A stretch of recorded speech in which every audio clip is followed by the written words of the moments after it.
a gente cria essa estrutura de recorrência e de relacionamento e confiança através do serviço. E depois faz um upsell com o produto e até com outros serviços, por exemplo, como jogar ele para a nossa clínica veterinária. Então, a estrutura está totalmente interligada. O motor de recorrência é a assinatura, então a gente tem em média um cliente que vai na nossa loja 3,7 vezes por mês, então um assinante, o que é uma recorrência talvez a maior do varejo, não sei se tem, talvez o supermercado tenha uma recorrência semanal, sim. Mas não tem nada, ou poucas coisas que tenham uma recorrência tão alta quanto essa.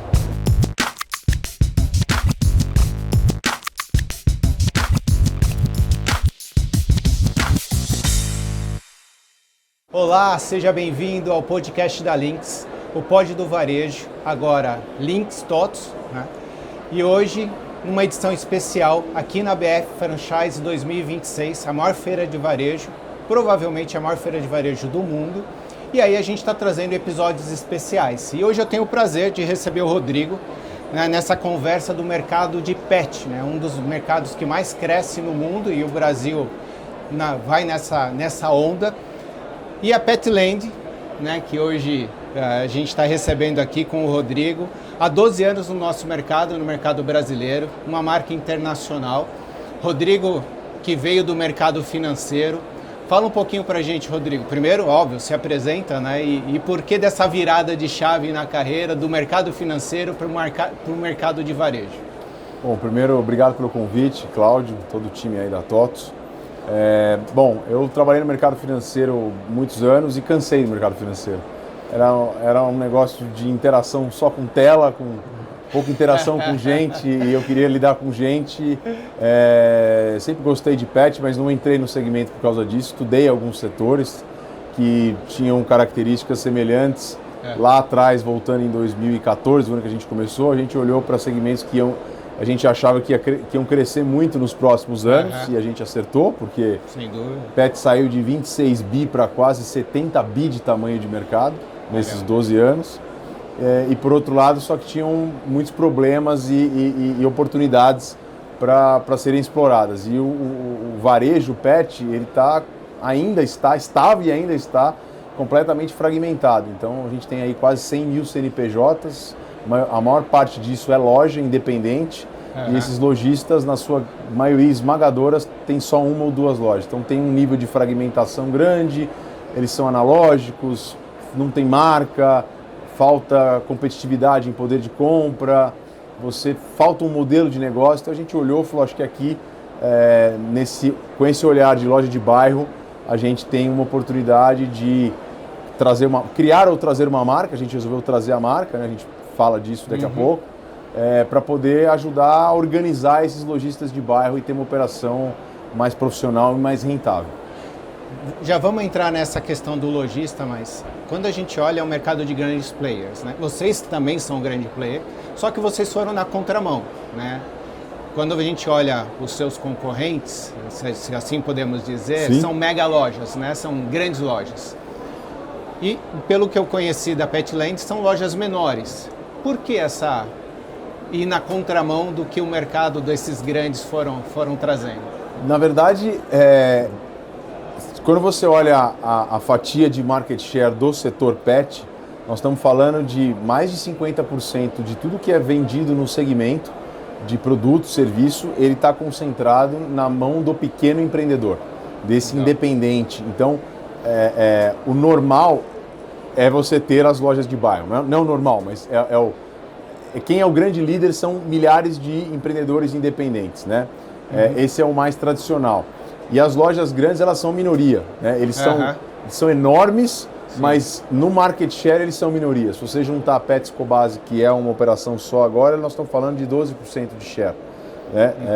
Olhando só para canal especializado, o nível de fragmentação é muito grande. Então, o que a gente fez foi, aonde está a maior oportunidade, e a maior oportunidade está em loja de bairro, e quais são os problemas que essas lojas de bairro têm. Não tem condição de concorrer com uma estrutura grande, não tem preço competitivo, não tem marca, não tem tecnologia, sim, não sabe operar serviço, não sabe lidar com gente. que o negócio de pet não é um negócio de cachorro e gato, é um negócio de pessoas. E aí a gente falou, bom, acho que aqui tem a maior oportunidade, que é profissionalizar os pequenos. E o veículo para fazer isso é um veículo de franquia, né, para você embalar tudo isso. Então, na verdade, a Petland atua no maior segmento do setor, que são as lojas de bairro. E as mega lojas atuam no menor segmento, que são as lojas de grande porte. Rodrigo, você trouxe um tema que é importante, né? Vocês tombam o independente, né, que é essa loja do pequeno do bairro, para Petland, ou seja, ele passa a ser um franqueado Petland. Certo. Mas no dia antes, né, ele era um independente que tinha o seu modelo, que tinha a sua forma, comprava caro, né, e a forma como ele atende o cliente também. Qual é o desafio de levar para este mercado um modelo de franquia, né, onde você busca padronização, né, onde você busca uma oferta padrão de serviços e produtos? Qual é esse desafio? Número 1 é cultura, né?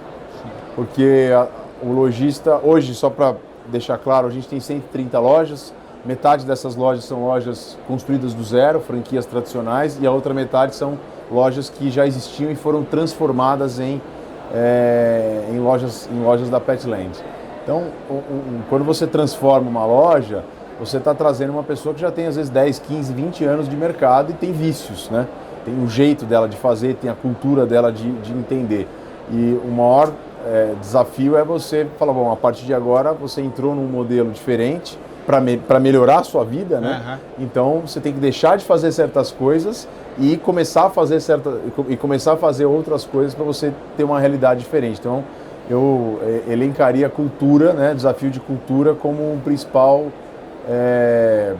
desafio nas conversões de bandeira. Muito bom. Deixa eu trazer outro tema. Vocês têm, dentro da operação de vocês, produto, serviço e, pelo que você estava comentando, um item muito forte na linha de receita, que é a recorrência. Sim. Ou seja, você tem dois tópicos que o varejista mais deseja quando a gente fala olhando o varejo atual e o futuro. Sim. Como é que foi? Como é que é isso? Como é que é essa estratégia? Porque a estratégia, acredito eu, para produto é uma, para serviço é outra e para trazer a recorrência é outra. E como você interliga todas essas linhas de receita? Na verdade funciona assim, né? Hoje a coluna vertebral da Petland é banho e tosa, então é serviço. Então a gente atrai pelo serviço, fideliza pelo serviço, cria relacionamento pelo serviço e cria recorrência pelo serviço. Então a pessoa vai, experimenta o banho uma vez, duas, na terceira ou quarta ela vira um assinante, quando a gente consegue fazer essa conversão. E o que significa ser um assinante? Significa você pagar um valor por mês e poder dar quantos banhos você quiser no seu cachorro. Ilimitado. Se você quiser ir todo dia, você vai todo dia. Então você paga uma quantia fixa e usa quanto quiser. Se você vai na loja, eu tenho várias oportunidades de fazer um upsell e um cross-sell. Né? Que aí é vender um brinquedo, vender uma cama, uma ração, um medicamento. Tenho múltiplas oportunidades. Então, a gente cria essa estrutura de recorrência e de relacionamento e confiança através do serviço. E depois faz um upsell com produto e até com outros serviços, por exemplo, como jogar ele para a nossa clínica veterinária. Então, a estrutura está totalmente interligada. O motor de recorrência é a assinatura. Então, a gente tem, em média, um cliente que vai na nossa loja 3,7 vezes por mês. Então, um assinante, o que é uma recorrência talvez a maior do varejo. Não sei se tem talvez o supermercado tenha uma recorrência semanal, sim. Mas não tem nada... ou poucas coisas que tem uma recorrência tão alta quanto essa. Então, o nosso modus operandi, ele funciona nesse formato. E aí eu saio da guerra de preço, de produto, de ser comparado com a internet. Há comparações, mas quanto mais forte é o serviço, o vínculo e a confiança, mais fácil é de eu conseguir vender outros produtos e com uma sensibilidade, ela existe, mas é menor com relação à guerra de preço da internet, que a internet nos últimos anos, de pandemia para cá, virou um big player de pet. Eles até, no meu modo de ver, os grandes marketplaces têm estratégias diferentes, né? Eles não estão totalmente preocupados em ganhar dinheiro com aquela categoria pet, mas sim usar uma categoria de alta recorrência para gerar tráfego e vender outros departamentos. E isso acaba deixando a vida de quem só vende produto no mercado pet uma vida mais complicada, com margem mais comprimida. E o serviço tem margem muito alta. Nós estamos falando de margem de contribuição no serviço de 80%, 85%. Né? Quando você compara com um saco de ração, nós estamos falando de margem de 30%. Então, o nosso jogo é atrair pelo serviço, criar uma base grande, ganhar dinheiro com o serviço e fazer incrementos de venda e margem com o produto, tentando fugir da guerra de preço. E mesmo com a recorrência ilimitada do banho e tosa, a margem é altíssima nesse tipo de serviço. Sim, porque a média ninguém vai todo dia, né? Tem um ou outro outsider, mas assim, a média é 3,7 vezes por mês.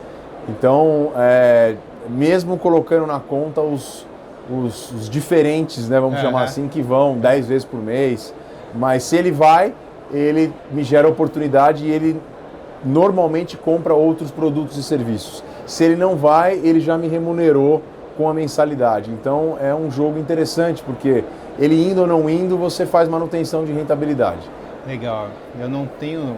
Assim, hoje o pet passou a ser parte integrante da família. Total. Ele é tratado como membro da família. E isso também acho que torna o seu processo um desafio. Como que você administra para saber quem é o proprietário, quem é o dono, né? O familiar responsável, vamos chamar assim, e os pets, né? Como é que é essa estratégia de como eu sensibilizo o dono em função dos pets que ele possui? Na verdade é assim, Cláudio, o cachorro, que é o principal pet, né? Ele é uma eterna criança. Então, um cachorro com 1 ano ou com 12, ele é tratado da mesma forma, diferente de uma criança que com 1 ano é tratada de uma forma e com 12 já recebe um monte de nãos, né? Porque a vida não é feita de sims. E o cachorro só recebe sim. Então, você tem uma certa facilidade, é um mercado com um nível emocional muito alto. Então, se você tiver uma loja com um bom visual merchandising, criando alguns gatilhos e provocações para o próprio cachorro, ir cheirando e querendo pegar aquele brinquedo, pegar aquele petisco, diria que de 10 clientes, 8 vão comprar, vão agradar aquele pet. Então a gente olha sempre para o comportamento do tutor, né? Porque é ele quem vai fazer o cheque para poder comprar, e cria gatilhos na loja para poder despertar o interesse do pet. Legal. E onde que a IA entra nesse processo? A IA é parte da Petland hoje? Ainda não é? Já é há muito tempo, desde que vocês resolveram investir no mercado? Fala um pouquinho de IA na sua operação. Eu acho que a parte de IA, ela existe. A gente usa a IA muito para codar, então a gente tem bastante soluções de tecnologia. A gente tem um CRM proprietário, a gente tem um aplicativo para o vendedor, a gente tem uma agenda de banho e tosa interligada com o PDV, o sistema aqui é de vocês. A gente tem uma ferramenta de compras para poder, varejo, importantíssimo, saber comprar, né, para você ter rentabilidade, não comprar de mais nem de menos. Então, a IA está em todas essas camadas, para ajudar a programar. Então, ao invés de ter um time de desenvolvedores grandes, você consegue ter um time pequeno e otimizar. Você consegue fazer uma gestão melhor de estoque, você consegue entender aonde eu posso dar mais desconto ou menos desconto de acordo com a ociosidade da agenda. Então ela está presente em diversos níveis. Agora, é um processo sempre gradual, acho que tem uma diferença, tem muito o discurso ele está muito na frente das aplicabilidades práticas, né? Sendo muito transparente. Então, é muito rápido todas as mudanças, todas as novidades, né? Então, a gente hoje usa AI em tudo praticamente, mas é um processo evolutivo. Não vou dizer que eu tenho assim, que é uma companhia AI completamente, que opera completamente via AI, mas cada vez mais usando, entendendo aonde funciona mais, onde funciona menos, eliminando até sistemas. Então a gente tem, em virtude desse hub de tecnologia que tem de dados, num dado momento, quando você olha lá, você tem 30 fornecedores de soluções de tecnologia. Hoje, com o Cloud, você consegue ter metade disso. O Cloud acaba conseguindo fazer isso. Então, acho que a gente está no meio de um processo grande de mudança e evolução. E quem não usar AI vai perder por produtividade, né? Porque o concorrente vai usar e vai acabar ficando mais... Você vai acabar ficando menos eficiente. Então, ela existe, mas é um processo evolutivo de adaptação. Você citou a questão do CRM, né? Você acha que tem um outro diferencial que poucos setores têm, que é saber que o seu cliente vai amanhã, determinado horário, Isso é muito bom. Numa loja específica. Como é que você planeja toda a estratégia de abordagem a esse cliente? Legal. Por exemplo, amanhã a gente sabe, amanhã e depois de amanhã, e assim, com pelo menos 2, 3 dias para frente, eu sei exatamente quem vai e quando vai na loja, como você comentou. E a grande beleza desse segmento é que você olha amanhã a agenda e fala, amanhã eu tenho um exemplo, eu tenho 40 banhos agendados. Então eu sei exatamente que o Cláudio vai amanhã às 11 horas e que fazem 15 dias que o Cláudio não compra um pacote de tapete higiênico e você mora em apartamento, então se acabou, você precisa comprar. Fazem 30 dias que você não compra nenhum petisco para o seu pet, e petisco é ferramenta de educação, de recompensa, e você precisa, e a gente nos melhores franqueados faz isso, no dia anterior ele já separa, e eu já sei que para o Cláudio eu preciso vender esses 2 itens, para a Maria eu preciso vender outros 3 itens, então eu consigo ter um tratamento hiper personalizado, não só pelo histórico de compra, mas mesmo quando você vai agendar, se você mandar uma mensagem hoje e dizer, olha, tem banho, eu quero agendar a tal hora em qual loja. Quando você manda uma mensagem, do lado a gente tem o nosso CRM que já aparece ali falando, olha, fazem 15 dias que o Cláudio não marca banho, normalmente ele marca na loja tal, normalmente ele compra isso, e uma sugestão do que você poderia comprar. Então isso é muito bom, porque a gente consegue hiper personalizar a jornada e o cliente se sente assim, extremamente satisfeito, porque ele fala, bom, você sabe o que me oferecer e no melhor momento para me oferecer, que é o momento que eu estou chegando para dar banho no meu cachorro, e muitos esperam 30, 40, 45 minutos na loja. Então também tem uma oportunidade de vender o que ele precisa no melhor momento. E essa é uma pergunta que eu queria te fazer. Você está levando, né, o seu pet para a loja e ele fica 30, 40 minutos esperando. Além de, óbvio, sensibilizá-lo em função dos produtos, vocês também tentam proporcionar algum outro tipo de serviço, um café, alguma outra coisa? Sim, sempre. A experiência de loja é fundamental, né? A gente está num processo grande de retrofit de lojas, porque as lojas passam o tempo, elas ficam velhas, né? Sim, então, melhorando a experiência, a gente está aumentando as áreas de espera. Detalhes simples, Cláudio, lojas que tem uma cadeira simples e loja que tem um sofá. A loja que tem sofá, ela acaba convertendo muito mais, porque o cliente faz questão de marcar lá, porque lá ele vai ficar 30, 40 minutos sentado e às vezes trabalhando numa estação de trabalho. Então a gente está muito atento à experiência, ao ambiente, à área de espera, e com café, com internet, com carregador de celular. As lojas 2.0, vamos colocar assim, já nascem assim, e há um desafio de você retrofitar uma rede de 130 lojas, né? E vem acontecendo gradualmente.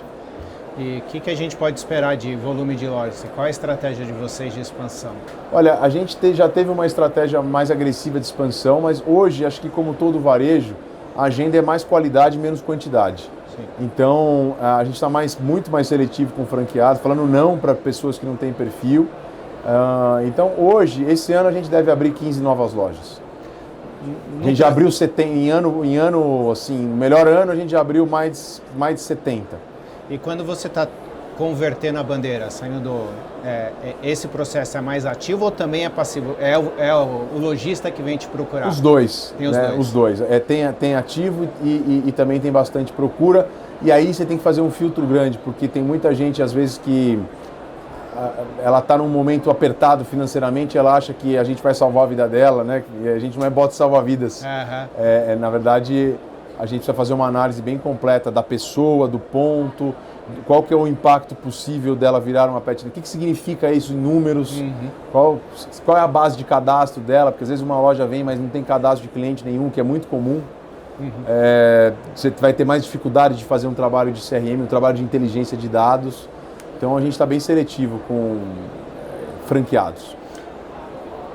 O mercado do dígito, no passado, quando a gente fala do setor de franquias, o franqueado não gostava, né? Porque na grande maioria, no primeiro impacto era a marca está criando concorrência, né? Sim. E está roubando o meu consumidor, o meu cliente, né? O franqueado entendia que aquele cliente, aquele CPF era dele e não da marca. Sim.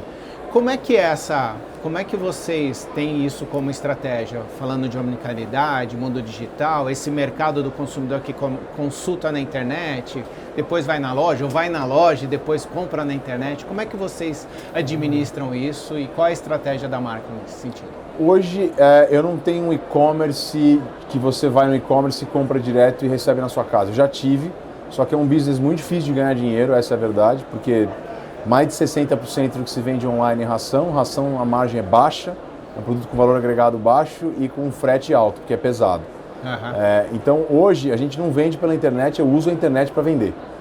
Então, eu, Petland, não tenho esse desafio, esse conflito de canal. O que acontece uma jornada, ela começa digital e como o meu forte é serviço, não dá para dar banho online, então a gente captura cliente no digital, envolve ele no digital e aí ele faz um agendamento e vai para a loja física. E aí na loja física a gente faz a conversão. Então eu hoje não tenho, talvez seja uma minoria hoje no mercado, mas eu não tenho um e-commerce direto que você vai, compra e te entrega em casa, porque simplesmente a conta é muito difícil de fechar. Mesmo que a distribuição passasse a acontecer direto da loja, porque como ela já está no bairro, sim, né, se você estiver direcionando... Eu uso o Marketplace para fazer isso, né? Tá bom. Então, via Marketplace então, você tem uma estratégia digital, mas eu não tenho um canal proprietário de e-commerce.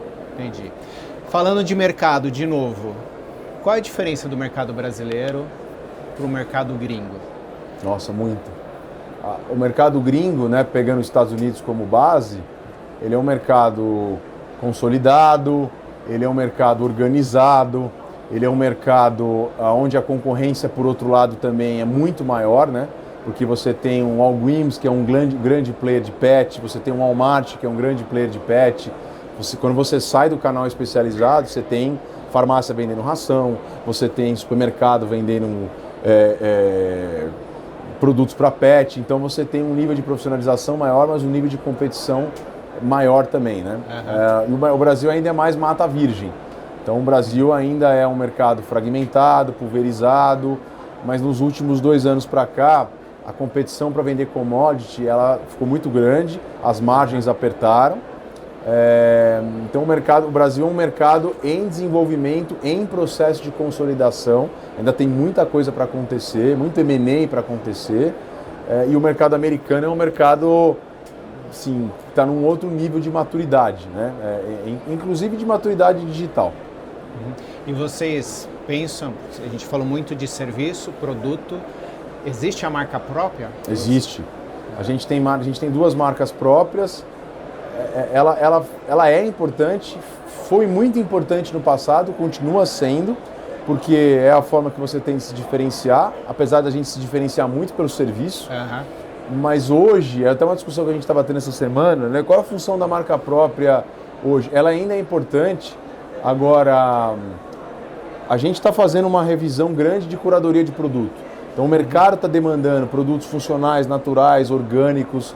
Então eu tenho que escolher, eu desenvolvo mais marca própria, eu tenho já, mas eu aumento o portfólio de marca própria, ou eu vou dedicar mais atenção em melhorar a minha curadoria, trazer produtos diferentes. Então é um pouco de encontrar um equilíbrio aqui. Acho que se você me perguntasse há 3 anos atrás, eu ia dizer, não, a gente vai expandir mais o portfólio de marca própria. A gente tem portfólio, acho que hoje além de manter o portfólio, ter uma curadoria de produto para você sair do commodity, porque quando você vai para a marca própria, você esse produto é meu, eu vendo um pouquinho mais barato, ganho um pouquinho mais de margem, mas você ainda está tentando um meio de se diferenciar com commodity, né?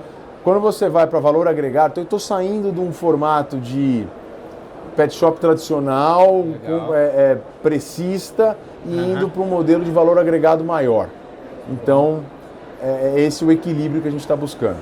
A gente estava conversando antes e você estava comentando que existe uma estratégia de expansão que não está diretamente conectado à expansão por loja Petland, né? Franquia. Sim.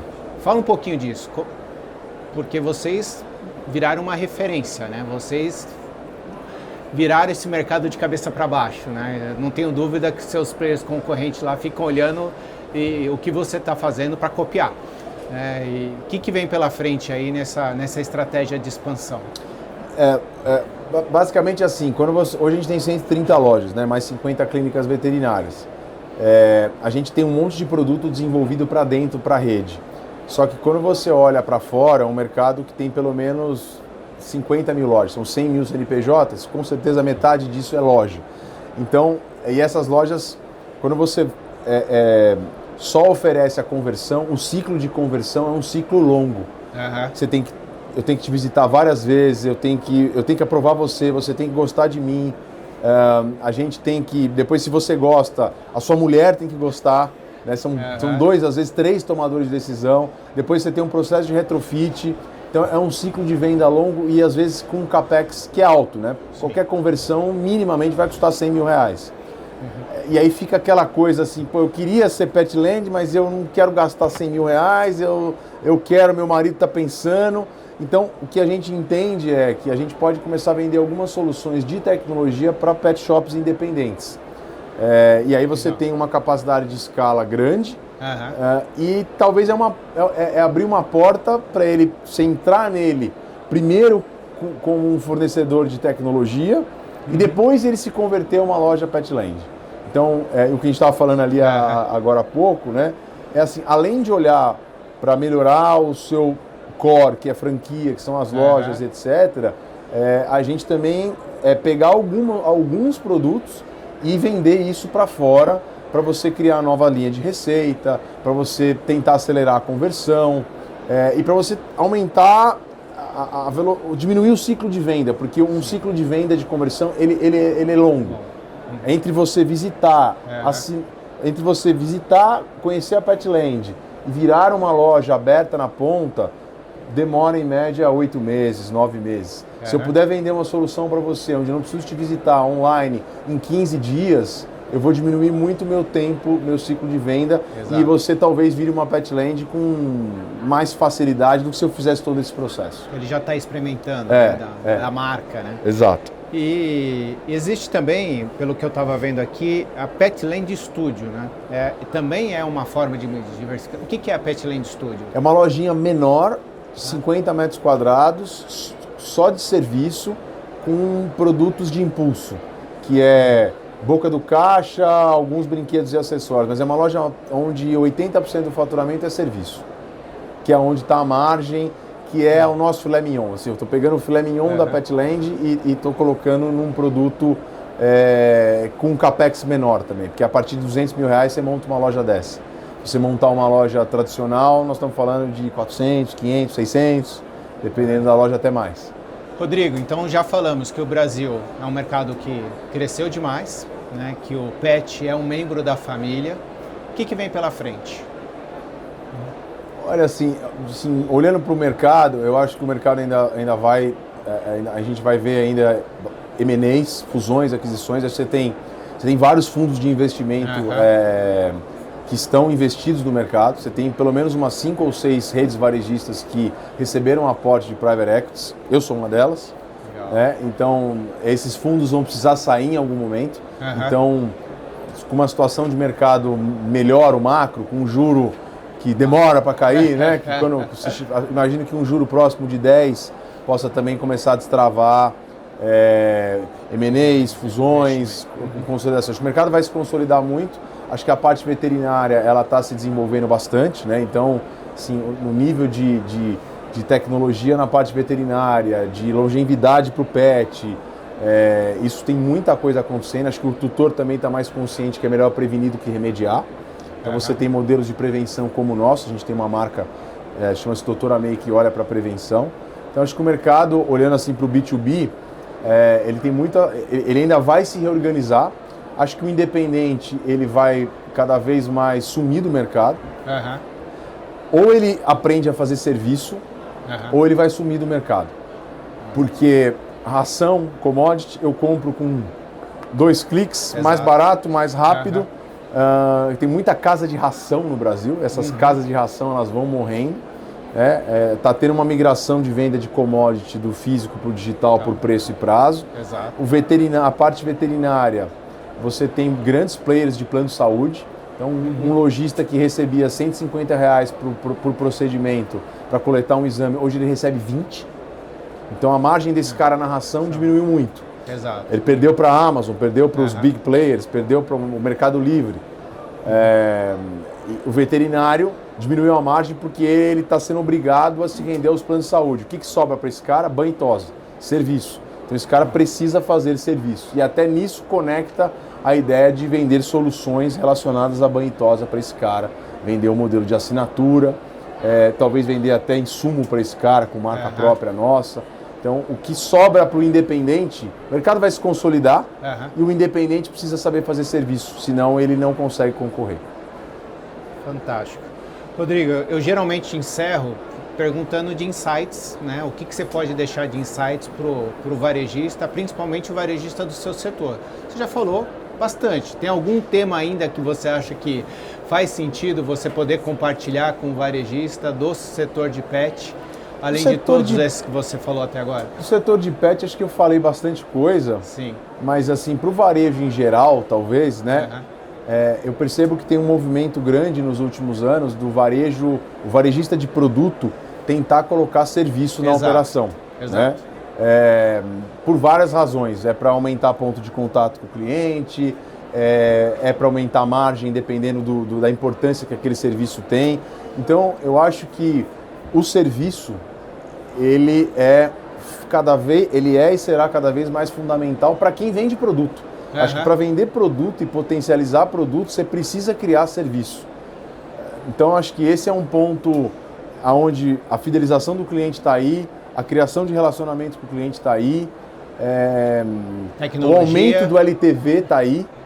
Né? Então, eu deixaria um recado assim, serviço como provocação, como colocar serviço, oferecer serviço e colocar o serviço no centro da estratégia numa operação que até então só vende produto, para você poder colher os benefícios do serviço. Fantástico. Então falamos de fidelização, falamos de tecnologia, falamos de personalização, falamos de atendimento ao cliente, experiência, né? Sim, experiência de loja. Experiência de loja, tanto para o pet quanto para o tutor, né? Sim. Falando o termo correto, né, do setor tutor. Rodrigo, muito obrigado por poder compartilhar com a gente. Eu tenho certeza que o varejista, não só do seu setor, vai te consultar em breve. Muita gente já deve buscar aí conhecer mais do negócio de vocês, da estratégia de vocês. E foi importante a gente poder compartilhar aqui na BF, né, a maior feira de franchise, uma história de sucesso como a história de vocês. Obrigado, Cláudio, pelo convite, obrigado a todos e a feira está só começando. Boa, temos mais 3 dias, né? Não, com esse mais 2 dias. Mais 2 dias. Muito bom, obrigado, Rodrigo. Obrigado, um abraço.